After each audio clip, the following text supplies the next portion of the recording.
Hi, ഞാൻ ദീപ. അപ്പോൾ ഇന്ന് ഞാൻ എൻ്റെ ബൊട്ടിക് ടൂറാണ് കാണിക്കാൻ പോകുന്നത്. ചാനൽ ആദ്യമായിട്ട് കാണുന്നവർക്ക് ഞാനൊരു ഡിസൈനർ കിഡ്സ് വെയർ ആണ് നടത്തുന്നത്. ഓൺലൈനായിട്ടാണ് എൻ്റെ ഓപ്പറേഷൻസ് എല്ലാം. ഓൺലൈനായിട്ട് തന്നെയാണ് ഓർഡേഴ്സ് എടുക്കുന്നത്, മെഷർമെൻറ്റ് എടുക്കുന്നത്. കാര്യങ്ങളെല്ലാം കഴിഞ്ഞിട്ട് ഞാനത് കൊറിയർ അയച്ചു കൊടുക്കുകയാണ് ചെയ്യുന്നത്. ഇവിടെ അധികം ആൾക്കാർ വരികയോ മെഷർമെൻറ്റ് എടുക്കുകയോ ഒന്നും ചെയ്യാറില്ല. അപ്പം കംപ്ലീറ്റ്ലി ഓപ്പറേഷൻസ് ഓൺലൈനായി പോകുന്നതാണ് എനിക്കും സൗകര്യം. അപ്പം ഞാൻ അതിൻ്റെ വർക്കെല്ലാം ഈ ഒരു മുറിയിലിരുന്നിട്ടാണ് ചെയ്യുന്നത്. അപ്പോൾ ഈ ഒരു ബൊട്ടിക് റൂം ടൂറാണ് ഞാൻ ഇന്നത്തെ വീഡിയോയിൽ കാണിക്കാൻ പോകുന്നത്. ഇതിൻ്റെ പല പല വേരിയേഷൻ ഓൾറെഡി ഞാൻ ഈ ചാനലിൽ തന്നെ ഇട്ടിട്ടുണ്ട്. എപ്പോഴൊക്കെ ഞാൻ ഇതിനകത്ത് കുറച്ച് മാറ്റങ്ങൾ വരുത്തുന്നു, അപ്പോഴൊക്കെ ഞാനത് റൂം ടൂറായിട്ട് കാണിക്കാറുണ്ട്. അപ്പോൾ കഴിഞ്ഞ മാർച്ച് തൊട്ട് ഞാനൊരു ചെറിയ ബ്രേക്ക് എടുത്തേക്കുമായിരുന്നു ബൊട്ടിക്കിന്ന്. അപ്പോൾ ഈ ഒക്ടോബർ പകുതിയൊക്കെ ആയപ്പോഴത്തേക്കും ഞാൻ വീണ്ടും അത് റീസ്റ്റാർട്ട് ചെയ്തു. അപ്പോൾ ഞാൻ കസ്റ്റം ഓർഡേഴ്സാണ് എടുത്തുകൊണ്ടിരുന്നത്. അപ്പം ഇപ്രാവശ്യം റീസ്റ്റാർട്ട് ചെയ്തപ്പോൾ എനിക്ക് തോന്നി കുറച്ച് റെഡിമെയ്ഡ്സ് ചെയ്ത് വെക്കാം. അപ്പോൾ ജനുവരി വരെ കുറച്ച് റെഡിമെയ്ഡൊക്കെ എനിക്ക് പറ്റുന്നത് പോലെ, ഞാൻ ഒറ്റയ്ക്ക് തന്നെ പറ്റുന്ന പോലെ ചെയ്ത് വെക്കാമെന്ന് കരുതുന്നു. അപ്പം അതിൻ്റെ ആദ്യത്തെ സെറ്റൊക്കെ നിങ്ങൾ ഓൾറെഡി ചാനലിൽ ഞാൻ വീഡിയോസ് ഇട്ടിട്ടുണ്ടായിരുന്നു. റോംപർ സെറ്റ്, ബാപ്റ്റിസം റോംപർ സെറ്റ്. പിന്നെ അതിന് മുന്നേ ഓണത്തിൻ്റെ കുറച്ച് കളക്ഷൻസ് ഇട്ടിട്ടുണ്ടായിരുന്നു. അപ്പോൾ ഇനി അടുത്തത് ഗേൾസിൻ്റെ ബാപ്റ്റിസം ഗൗണാണ് ഇനി അടുത്തത് ചെയ്തുകൊണ്ടിരിക്കുകയാണ്. അപ്പോൾ അങ്ങനെ കുറേശ്ശെ ഇടാമെന്ന് വിചാരിക്കുന്നു. അതാണ് ഇപ്പോൾ ഞാൻ ചെയ്തുകൊണ്ടിരിക്കുന്നത്. അപ്പോൾ അത്രയേ ഉള്ളൂ. ഇനി അധികം വാചകടിച്ച് സമയം കളയുന്നില്ല. ഇനി നമ്മൾ റൂം ടൂർ കാണാം. കാണുന്നതിനെ ബേസ് ചെയ്തിട്ട് എന്തെങ്കിലും ക്വയറീസ് ഉണ്ടെങ്കിൽ താഴെ കമൻറ്റ് ചെയ്താൽ മതി. ഞാൻ അതിന് മറുപടി പറ്റുന്നത് പോലെ തരാനായിട്ട് നോക്കാം.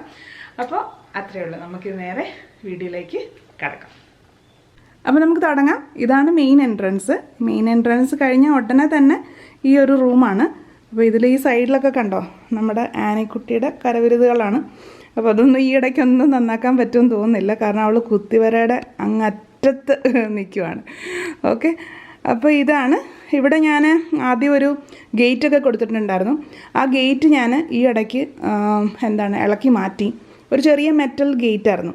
അതെന്തിനാന്ന് വെച്ചാൽ ആനക്കുട്ടി കയറാതിരിക്കാൻ വേണ്ടിയിട്ടാണ്. അവൾക്കിപ്പം 4-4.5 വയസ്സായി. അപ്പോൾ ഇപ്പം അത്യാവശ്യം പറഞ്ഞു കഴിഞ്ഞാൽ വലിയ കുഴപ്പമില്ലാതെ, പ്രശ്നമൊന്നും ഇല്ലാതെ നിൽക്കുന്നുണ്ട്. അല്ലെങ്കിൽ എന്താണെന്ന് വെച്ചാൽ ഇതിനകത്തിരിക്കുന്ന നൂല്, സൂചി എല്ലാം എടുത്തിട്ട് പോവും. അപ്പോൾ ഇപ്പോഴും എടുത്തിട്ട് പോവും, എങ്കിലും വലിയ കുഴപ്പമില്ല, പറഞ്ഞാലൊക്കെ മനസ്സിലാവും. അതുകൊണ്ട് ഞാൻ ഈ ഗേറ്റ് എടുത്ത് കളഞ്ഞു. ഈ ഗേറ്റ് ഇങ്ങോട്ടേക്കായിരുന്നു തുറന്നുകൊണ്ടിരുന്നത്. അപ്പം എനിക്കിവിടെ ഒരു മെഷീൻ വെക്കാനൊക്കെ ഉള്ള ബുദ്ധിമുട്ട് ഉണ്ടായിരുന്നു, ഗേറ്റ് ഇങ്ങനെ കിടക്കുന്നതുകൊണ്ട്. അപ്പം ഞാൻ ഗേറ്റ് മാറ്റിയേച്ച് ഈ മെഷീനൊക്കെ പല റൂമിലാണ് ഞാൻ വെച്ചിരുന്നത്. എല്ലാം കൂടി ഈ ഒരു മുറിയിൽ വെക്കാൻ പറ്റാത്തതുകൊണ്ട് പല റൂമിലാണ് വെച്ചിരുന്നത്. അവസാനം ആ ഗേറ്റ് എല്ലാം മാറ്റി കഴിഞ്ഞപ്പോഴത്തേക്കും ഞാൻ എൻ്റെ 2 പവർ മെഷീനും പിന്നെ അല്ലാണ്ടുള്ള ഒരു 5 ത്രെഡ് മെഷീനും എല്ലാ മെഷീൻസും ഞാൻ ഒറ്റ ലെവലിൽ കൊണ്ടുവന്നു. അത് ഞാൻ കാണിച്ചു തരാം എങ്ങനെയാണ് ഇത് കൊണ്ടുവന്നതെന്ന്. ഒരു മെഷീൻ്റെ പകുതിയൊക്കെ മുറിക്കേണ്ടിയൊക്കെ വന്നു കേട്ടോ. അപ്പോൾ എന്തായാലും അത് കാണിക്കാം. അപ്പോൾ അത് നമ്മൾ കയറാണ്. ഇവിടെ ഞാൻ നമ്മുടെ ഗാർമെൻറ്റ് സ്റ്റീമറാണ്. ഗാർമെൻറ്റ് സ്റ്റീമറിനെ പറ്റി ഞാൻ ഓൾറെഡി വീഡിയോസ് ഇട്ടിട്ടുണ്ട്. നമ്മുടെ നെറ്റും സാറ്റിനും പോലുള്ള തുണികൾ നമ്മൾ തേച്ച് കഴിഞ്ഞാൽ, അല്ലെങ്കിൽ കല്ലും മുത്തുമൊക്കെയുള്ള ഡ്രസ്സുകൾ തേച്ച് കഴിഞ്ഞാൽ അത് വലിയ ബുദ്ധിമുട്ടായിരിക്കും. അപ്പം അങ്ങനെയുള്ള ഡ്രസ്സ് ഒന്ന് നന്നായിട്ട് അയൺ ചെയ്ത് വിടാൻ വേണ്ടിയിട്ടാണ് ഈ ഗാർമെൻറ്റ് സ്റ്റീമർ യൂസ് ചെയ്യുന്നത്. പിന്നെ ഇതാണ് നമ്മുടെ വർക്കിംഗ് ടേബിൾ എന്ന് പറയാം. ഈ ഒരു കുഞ്ഞു മുറിയിലാണ് നമ്മുടെ പരിപാടികളെല്ലാം നടക്കുന്നത്.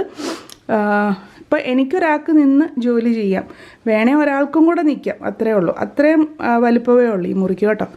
അപ്പോൾ ഇത് നമ്മുടെ വർക്കിംഗ് ടേബിളാണ്. ഇവിടെയാണ് ഞാൻ കട്ടിങ്ങും കാര്യങ്ങളുമൊക്കെ ചെയ്യുന്നത്.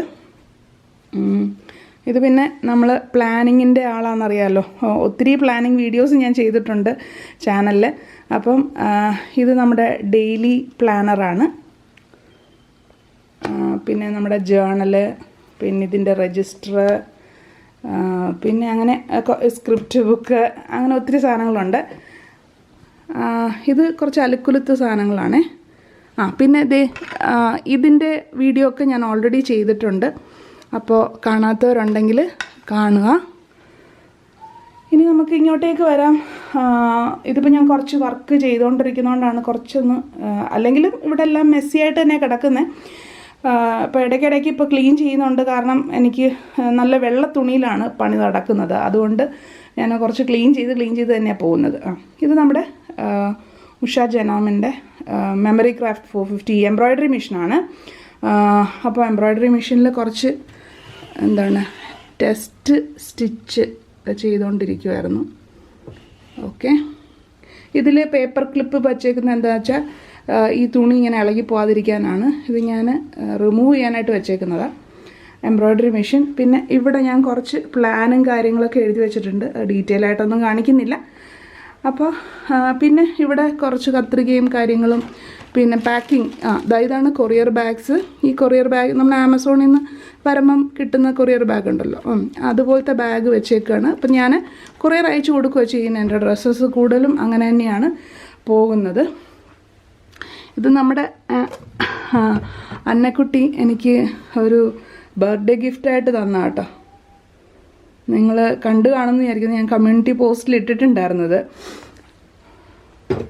ഓക്കെ, പിന്നെ ഇവിടെ ഇപ്പോൾ ഞാൻ ഒരു ഡ്രസ്സ് പകുതി ചെയ്തുകൊണ്ടിരിക്കുകയാണ്. അതിൻ്റെ മുത്തും കാര്യങ്ങളും. ഇതൊരു ചെറിയൊരു മാമുദീസ ഡ്രസ്സാണ്, 2 ലെയർ കണ്ടോ. അതിൻ്റെ പരിപാടി ചെയ്തുകൊണ്ടിരിക്കുകയാണ്. പിന്നെ ഇവിടെ ഇത് ഞാൻ കുറച്ച് വെട്ടിയും വെട്ടാതെയും ഒക്കെ വെച്ചേക്കുന്ന അടുത്ത സെറ്റ് തയ്ക്കാൻ വേണ്ടിയിട്ടുള്ള തുണികൾ വെട്ടി വെച്ചേക്കുന്നത്. ഇത് ചെയ്ത് വെച്ച ഡ്രസ്സുകളുണ്ട്, പക്ഷേ അതിനകത്ത് ഫിനിഷിങ് വർക്കുകൾ ഉള്ളതുകൊണ്ട് അങ്ങനെ ഇരിക്കുന്നു. ഇതും ഞാൻ കുറച്ച് തുണി വെട്ടി വെച്ചേക്കുവാണ്. അപ്പോൾ വെട്ടിക്കഴിഞ്ഞാൽ നമുക്ക് തയ്ക്കാൻ എളുപ്പമാണല്ലോ. അപ്പോൾ അതുകൊണ്ട് കുറച്ച് വെട്ടി വെച്ചിട്ടുണ്ട്. പിന്നെ കുറച്ച് ലൈനിങ് ഞാൻ ഈയിടയ്ക്ക് ഞാൻ പോയിട്ട് ഹോൾസെയിൽ എടുത്തായിരുന്നു. അത്യാവശ്യം വേണ്ടുന്ന കുറച്ച് ലൈനിങ് തുണി മാത്രം, ഇത്രയുമേ ഉള്ളൂ. കാരണം ഒരു 2 ലൈനിങ് മേടിക്കുമ്പോൾ തന്നെ 1000 രൂപയാവും. കാരണം അവർ 20 മീറ്ററായിട്ട് എടുക്കാനേ സമ്മതിക്കത്തുള്ളൂ. അങ്ങനെ പിന്നെന്താ പിന്നെ ഈ ഒരു ഭാഗത്ത് ഞാൻ എൻ്റെ പണ്ടെന്ന് പറഞ്ഞാൽ ഇനിഷ്യലി ഞാൻ സ്റ്റാർട്ട് ചെയ്ത സമയത്തെ കുറച്ച് വർക്കുകളാണ്. ഇതെന്തിനാണ് ചെയ്തതെന്ന് വെച്ച് കഴിഞ്ഞാൽ ഈ കബേർഡ് ഞാൻ ഇപ്പം പിടിപ്പിച്ചതാണ്. അപ്പോൾ ഇതിന് മുന്നേ ഇവിടെ ലെഡ്ജറാണ് ഉണ്ടായിരുന്നത്. ആ ലെഡ്ജർ എടുത്തു കഴിഞ്ഞപ്പം അവിടെ അത്രയും പെയിൻറ്റ് പോയ പോലെ ഒരു വൃത്തികേടായിരുന്നു. അപ്പോൾ എന്തായാലും നമ്മൾ ഉടനെ ഒന്നും ഇവിടെ പെയിൻറ്റ് അടിക്കത്തില്ല. കാരണം കൊച്ചെപ്പോഴും ക്രയോൺസ് വെച്ച് എല്ലായിടവും വരച്ച് വെച്ചേക്കുക. സോ അതുകൊണ്ട് ഇപ്പം പെയിൻറ്റ് അടിക്കാൻ ഉദ്ദേശിക്കുന്നില്ല. അതുകൊണ്ട് ഞാൻ വിചാരിച്ചു ആ ഒരു വൃത്തികേട് മാറാൻ വേണ്ടിയിട്ട് ഞാൻ ഒട്ടിച്ചതാണ് എൻ്റെ പഴയ വർക്ക് എന്നല്ല, ഇപ്പോഴും ഇതിന് റിക്വയർമെൻറ്റ്സ് വരാറുണ്ട്. ഈ ഡ്രസ്സൊക്കെ ഒത്തിരി ആൾക്കാർ ചോദിക്കുന്ന ഡ്രസ്സാണ്.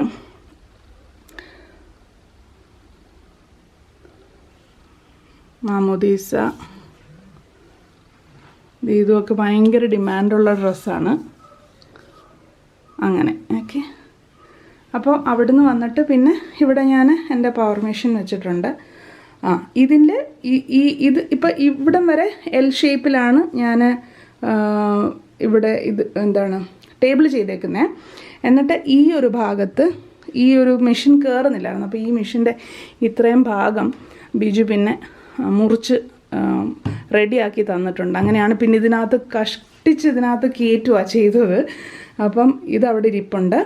ഈ ഒരു നമ്മുടെ സിഗ്സാഗ് മെഷീൻ, പിന്നെ 5 ത്രെഡ് മെഷീൻ. അപ്പം ഇവിടെ ഇപ്പോൾ 2 കസേര കഷ്ടിച്ച് ഞാൻ ഓടി വന്ന് ഇതിലോട്ടിരിക്കും, അല്ല പിന്നെ ഇങ്ങോട്ടേക്ക് മാറും. അങ്ങനെ കഷ്ടിച്ച് സ്പേസേ ഉള്ളൂ കേട്ടോ. പിന്നെ ഇതെൻ്റെ രണ്ടാമത്തെ പവർ മെഷീൻ. പിന്നെ ലാപ്ടോപ്പ് സ്ഥലമില്ലാത്തതുകൊണ്ട് ഇപ്പോൾ ഇങ്ങോട്ട് വെച്ചേക്കുവാണ്. പവർ മെഷീൻ്റെ റിവ്യൂ ഇടാനായിട്ട് പലരും പറഞ്ഞിട്ടുണ്ടായിരുന്നു. അല്ല, പവർ മെഷീൻ്റെ അല്ല, 5 ത്രെഡ് മെഷീൻ്റെ റിവ്യൂ ഇടാൻ പ്രത്യേകിച്ചൊന്നുമില്ല. കാരണം ഇത് നൂല് കോർക്കുന്നതാണ് ഇതിനകത്ത് ഏറ്റവും മെയിനായിട്ടുള്ള ഒരു കാര്യം എന്ന് പറയുന്നത്. അല്ലെങ്കിൽ ഈ ഒരു മെഷീൻ എന്ന് പറയുന്നാൽ അടിപൊളി മെഷീനാണ്. ഇതിൻ്റെ സ്റ്റിച്ചൊക്കെ ഞാൻ ഓൾറെഡി കാണിച്ചിട്ടുണ്ടെന്ന് തോന്നുന്നു, ഇല്ലെങ്കിൽ ഞാൻ വഴിയെ കാണിക്കാം. അല്ലാതെ റിവ്യൂ ആയിട്ട് ഇടാനും മാത്രമൊന്നുമില്ല, നല്ല മെഷീനാണ്. മെയിൻ്റനൻസ് നമ്മൾ സാധാരണ 6 മാസം കൂടുമ്പം ഇതിനകത്ത് എണ്ണ ഒഴിച്ചാൽ മതി. പിന്നെ ത്രെഡും കാര്യങ്ങളും ഞാനിത് വഴിയെ ഒരു വീഡിയോയിൽ പറയാം. അത് റിവ്യൂ ആയിട്ട് ചെയ്യാനായിട്ടാണെങ്കിൽ ത്രെഡിങ് ഒക്കെ കുറേ പറയാനുണ്ട്. ഇനി നമുക്ക് ഞാൻ ഈ ചെയ്തേക്കുന്ന കബേർഡ് എന്തിനാണെന്ന് കാണിക്കാം. എനിക്ക് ഒത്തിരി അലുക്കുലുത്ത സാധനങ്ങളുണ്ട്. അപ്പോൾ എത്ര വെച്ചാലും ഇതിനകത്ത് ഒതുങ്ങിയിരിക്കത്തില്ല എന്നുള്ളതാണ്. കാരണം അത്രയ്ക്ക് സാധനങ്ങൾ വാങ്ങിച്ച് ഞാൻ കൂട്ടുന്നുണ്ട്. ഇതിനകത്ത് പകുതി സാധനങ്ങളും വെച്ചിട്ടില്ല, പകുതി ഞാൻ വേറെ വേറെ മുറിയിലൊക്കെയുള്ള കബേർഡ്സിലാണ് വെച്ചേക്കുന്നത്. നമുക്ക് ജസ്റ്റ് കബേർഡൊന്ന് കണ്ടു നോക്കാം. ഇതിൽ ഞാൻ കുറച്ച് തുണികളാണ് വെച്ചേക്കുന്നത്. ഇത് മാമോദീസയ്ക്ക് വേണ്ടിയിട്ടുള്ള നെറ്റും സാറ്റിനും ഒക്കെ കുറച്ചധികം വാങ്ങിച്ചു വെച്ചേക്കുന്നത്, കാരണം ഓരോ പ്രാവശ്യം പോകാൻ വയ്യാത്തതുകൊണ്ട്. പ്ലെയിൻ നെറ്റും സാറ്റിനുമാണ് കൂടുതലും. പിന്നെ ബോയ്സിൻ്റെ റോംപ്പറിന് വേണ്ടിയിട്ടുള്ള സ്യൂട്ടിങ്ങിൻ്റെ തുണികളാണ്. പിന്നെ ഇത് കുറച്ച് എന്താണ്, ഇതും എനിക്ക് എപ്പോഴും ആവശ്യം വരുന്നതാണ്. കസവിൻ്റെ സാരിയാണ് വാങ്ങിച്ചു വെച്ചേക്കുന്നത്. വെള്ളിയിലും അല്ലാണ്ട് നമ്മുടെ കസവിലുമൊക്കെ കസവിൻ്റെ നേരിയതുണ്ട്, നേരിയ സാരി. അതും വേറെ കുറച്ച് തുണികളും അത്യാവശ്യം വേണ്ടുന്ന കുറച്ച് പട്ടുപാവാട ബ്ലൗസ് പെട്ടെന്ന് ആരെങ്കിലും ചോദിച്ചാൽ ചെയ്യാനുള്ള കാര്യമാണ് ചെയ്തേക്കുന്നത്. ഇവിടെയും അതുപോലെ തന്നെ. പിന്നെ തയ്ച്ച് വെച്ചേക്കുന്ന ഡ്രസ്സുമൊക്കെ വെച്ചേക്കുന്നത് ഇവിടെ.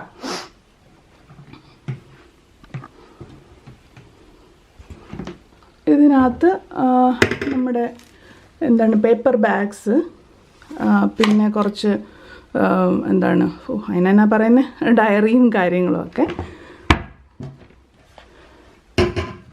ഇതിനകത്ത് നമ്മുടെ എന്താണ് നമ്മുടെ ക്യാമറയും കാര്യങ്ങളും ഒക്കെയാണ് ഇതിനകത്ത്. പിന്നെ മുകളിൽ ബാപ്റ്റിസം സെറ്റിന് വേണ്ടിയിട്ട് ചെയ്യാനുള്ള മെറ്റീരിയൽ ഓൾറെഡി എടുത്തു വെച്ചേക്കുന്നതാണ്. കാരണം ഓരോ കളറ് തപ്പി ഓരോ പ്രാവശ്യം പോകാൻ വയ്യാത്തതുകൊണ്ട് ഇതൊന്ന് സ്റ്റോക്ക് ചെയ്ത് വെച്ചേക്കും. ഇതങ്ങനെ കൊടുക്കാനായിട്ടല്ല, ഇത് നമ്മുടെ ആവശ്യത്തിന് വേണ്ടിയിട്ട് തന്നെയാണ് കേട്ടോ. പിന്നെ കാരണം ഇത് കണ്ടിട്ട് പലരും ചോദിക്കുന്നുണ്ടായിരുന്നു ഇത് കൊടുക്കാൻ വെച്ചേക്കുന്നത്. കൊടുക്കാൻ വെച്ചേക്കുന്നതല്ല, കാരണം നമ്മൾ ഹോൾസെയിലായിട്ട് എടുക്കുന്നതാണ് നമുക്ക് ലാഭം.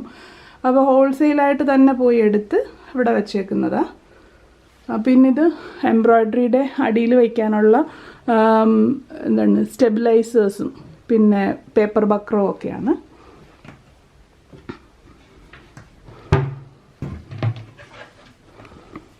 ഇത് വന്നിട്ട് നമ്മുടെ മുത്തും കാര്യങ്ങളൊക്കെയാണ്. മുത്ത് പിന്നെ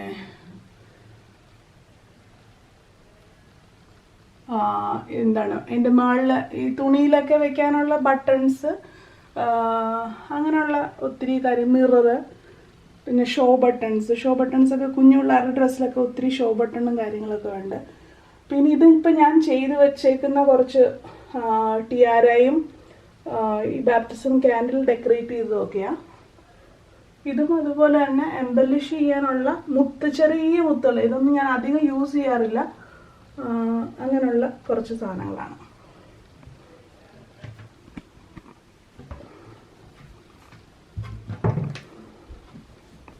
ഇതും അതുപോലെ തന്നെ മാമോദീസയുടെ കുറച്ച് ഇതാണ് ഗോൾഡൻ വയറും കാര്യങ്ങളൊക്കെ. മാമോദീസയുടെ സെറ്റ് എങ്ങനെ ചെയ്യണമെന്നുള്ള വീഡിയോസൊക്കെ ഓൾറെഡി സീരീസ് വൈസായിട്ട് ഞാൻ എൻ്റെ ചാനലിൽ തന്നെ ഇട്ടിട്ടുണ്ട്. അപ്പം അത് കണ്ട് തന്നെ ഒത്തിരി പേര് ബാപ്റ്റിസം സെറ്റ് ചെയ്ത് കൊടുക്കുന്ന ബിസിനസ്സൊക്കെ സ്റ്റാർട്ട് ചെയ്തിട്ടുണ്ട്. അപ്പോൾ നിങ്ങൾക്കത് നോക്കാം കേട്ടോ. ഇതിപ്പോൾ ഞാൻ ഇത് കുറച്ച് എന്താണ് നമ്മുടെ പൈപ്പിംഗ് ഇതും എന്നാ ഇലാസ്റ്റിക്സും, പിന്നെ ഇത് ഞാൻ കുറച്ച് മെഴുകുതിരി ഹോൾസെയിലായിട്ട് വാങ്ങിച്ചതും, പിന്നെ കുറച്ച് ലേസ് ഇവിടെ അങ്ങനെ തന്നെ. ഇതെല്ലാം പല പല ആക്രി സാധനങ്ങളാണ്. ഓക്കെ, അപ്പോൾ അത്രയേ ഉള്ളൂ കബേർഡിൻ്റെ കാര്യം പറയാനായിട്ട്. പിന്നെ എത്ര ആയാലും നമുക്ക് തുണി വെച്ചാലും തീരത്തില്ല എന്നുള്ളതാണ്. ഇതിനകത്തും ഒക്കെ തുണി തന്നെയാണ്. ഇതെന്ന് പറയുന്നത് നമ്മുടെ ക്വിൽറ്റ് ഉണ്ടാക്കത്തില്ലേ, ക്വിൽറ്റ് ഉണ്ടാക്കാൻ വേണ്ടിയിട്ട് വാങ്ങിച്ചാണ്. ഇതുവരെ ഞാനിതൊന്ന് ചെയ്ത് നോക്കിയിട്ടില്ല. ഈ ക്രിസ്മസിനെങ്കിലും ഒരു ചെറിയൊരു എന്താണ് ബേബി ക്വിൽറ്റ്, ഒരു ചെറുത് എന്തെങ്കിലും ചെയ്യണമെന്ന് വിചാരിക്കുന്നു. ഇതിനകത്ത് ലേസും സിബും പിന്നെ ബാക്കിയുള്ള തുണികളും പിന്നെന്താണ് അങ്ങനെ കുറച്ച് സാധനങ്ങളൊക്കെയാണ് ഇവിടെ. ഇത് ഇവിടെ നിന്നൊക്കെ എടുക്കാൻ പാടായതുകൊണ്ടാണ് അത്യാവശ്യം എടുക്കേണ്ടതൊക്കെ മുകളിലോട്ട് തന്നെ വെച്ചേക്കുന്നത്. ഇതും അതുപോലെ തന്നെ പഴയ നൂലും പിന്നെ കുറച്ച് വയറുകളും കാര്യങ്ങളൊക്കെയാണ്. ഇവിടെയും അതുപോലെ. ഇവിടെ ഞാൻ അധികം സാധനം വെക്കാറില്ല, കാരണം എടുക്കാൻ വലിയ ബുദ്ധിമുട്ടാണ്. അപ്പം അത്യാവശ്യം ഷോ ബട്ടൺ ഉണ്ടാക്കുന്ന മെഷീനാണ് കേട്ടോ അത്. പിന്നെ വന്നിട്ട് ഇത് നമ്മുടെ ഇത് ഞാൻ എൻ്റെ എംബ്രോയ്ഡറി നൂലുകളെല്ലാം വെച്ചേക്കുന്നതാണ്. എല്ലാം ഇങ്ങനെ ചറപ്പറ കിടക്കുകയാണ്. ഓക്കെ,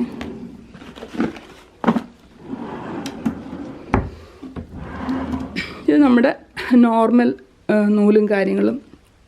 ഇതൊക്കെ വാങ്ങിച്ച് വെച്ചേക്കുന്നുണ്ട്. കടയാണെന്ന് ചോദിച്ചല്ലേ, ഇത് വാങ്ങിച്ച് വെച്ചേക്കുന്നത് എന്താണെന്ന് വെച്ചാൽ ഇവിടുന്ന് എപ്പോഴും ചാടി ഓടി പോകാൻ പറ്റത്തില്ല, പിള്ളേരുള്ളതാണ്. അപ്പം അത്യാവശ്യം വേണ്ട കളറെല്ലാം ഞാൻ കുറച്ചധികം സ്റ്റോക്ക് ചെയ്യുന്നതാണ്. ഇത് നമ്മുടെ എംബ്രോയ്ഡറി മെഷീൻ്റെ ഹൂപ്പുകളാണ്. ഹൂപ്പും അതിൻ്റെ ഇൻസ്ട്രക്ഷൻ മാനുവലും അങ്ങനെയുള്ള സാധനങ്ങളൊക്കെയാണ്. പിന്നെ ഇവിടെ ഞാൻ കുറച്ച് തുണിയെല്ലാം എടുത്ത് വെച്ചിട്ടുണ്ട്. ഇത് നമ്മുടെ വേസ്റ്റ് ബാസ്ക്കറ്റാണ്. ഇതൊത്തിരി നിറഞ്ഞു കഴിയുമ്പോൾ കൊണ്ടുപോയി കത്തിക്കും.